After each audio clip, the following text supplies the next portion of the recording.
Oo nga, lobat na agad. Pabalikan mo na. Sa Hindi atin. naman yan, ano eh. Maglaland ng isang bagsak. Dito sa atin. Ano kaya yun? Lobat agad. Paano naman yan siya? Ah? Wala pa. Oops, wait. Hindi naman yan babagsak ah. Unti-unti mo nang ipa-down. Dito, boy. Ayan na oh. Yan. Go. Yan. Okay na. Yan, sakto. Oo, sakto. Sige, go. Hindi man lang nakalayo.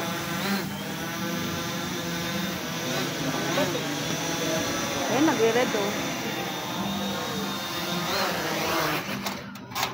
Tara, uwi na tayo.